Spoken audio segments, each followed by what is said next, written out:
আমি আলিফকে বিয়ে করতে চাই। আর আলিফ যদি আমাকে বিয়ে করে তো আমার এই দেহ বেঁচে যত টাকা আমি ইনকাম করছি, এই খারাপ পথে যত টাকা করছি, এই বাড়ি সারি করছি, আর আলিফ যদি আমাকে বিয়ে করে আমি এটা সব গরিব দুঃখীরা দান করে দিব। আর আলিফ যদি বিয়ে করে আমারে গাছতলা রাখে তো আমি গাছতলা থাকতে রাজি আছি। তো আমি আলিফকে বিয়ে করতে চাই, আলিফ আমারে বিয়ে করুক। আচ্ছা আপু, আপনি যে এই আলিফকে বিয়ে করার জন্য এই 4 তলার বাড়িটা দিয়ে দেবেন গরিব দুঃখীকে?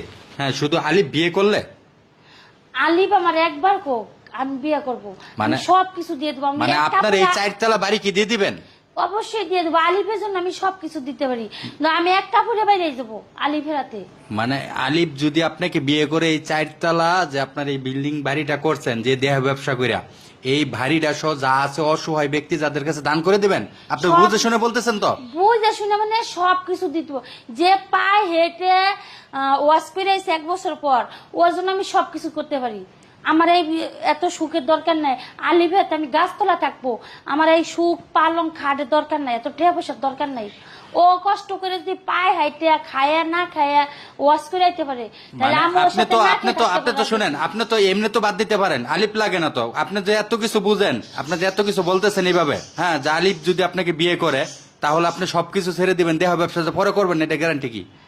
শুনেন, সবাই টাকার পাগল, আর আলিফ কিন্তু টাকার পাগল না। আপনি কিভাবে বুঝলেন? খাঁটি মানুষ। আপনি কিভাবে বুঝলেন? আপনি যে এতক্ষণ সময় বললেন, এই যে আমরা যে সাক্ষাৎকার ভিডিওগুলো নিতেছি, আপনি যে বলতেছেন এই কথাগুলো, আপনি তো ভাইরাল হওয়ার জন্য বলতেছেন না। আমি ভাইরাল হওয়ার জন্য বলতাছি না। হ্যাঁ? আরো কি ভাইরাল হওয়ার না, কিছুদিন আগে দেখছি এক মোল্লা, মনে করেন কাঠ মোল্লা বলবো তাকে, সে মাথার চুল কালার করে ভাইরাল হইছে। আপনিও কি এই দান্দা শুরু করছেন?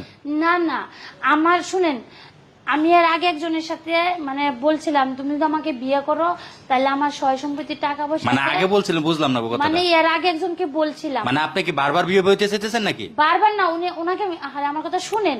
এর আগে একবার আমি বিয়ে করবা চাইছিলাম, তা বলছি দেখো তুমি যদি আমাকে বিয়ে করো তাহলে আমার তুমি ভালো পথে নিলে আমি এই রাস্তা ছাইড়ে দেবো। ও আমাকে আশ্বাস দিছে হ্যাঁ বিয়ে করবো কয়ে কয়ে আমার অনেক টাকা পয়সা খাইছে, কিন্তু আমাকে বিয়ে করছে না। ও মাই গড। আর আলিফের মধ্যে ওইটা আছে, আলিফ তো টাকার পাগল না, আলিফ একটা খাঁটি মানুষ, আল্লাহ ওরে সব দিক দিয়ে দিছে।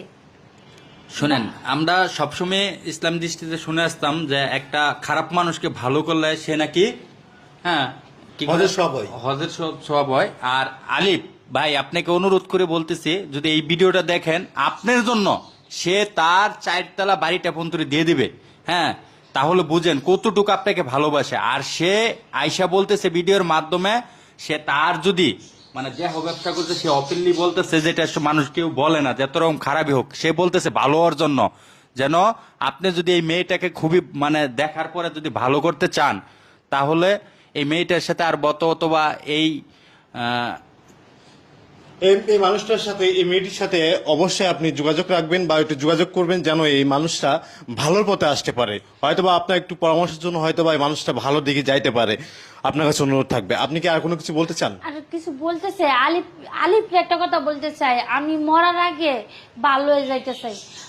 মানুষের হায়াত মেয়াদ কিন্তু বেশি দিন থাকে না, তা কোন সময় কার মৃত্যু আসে, আমি ওই যে বসে রয়েছি, আমি কিন্তু মরে যেতে পারি। তাই মরার আগে আমি ভালো হইতে চাই, আলিফরে বিয়ে করে আমি ভালো হইতে চাই।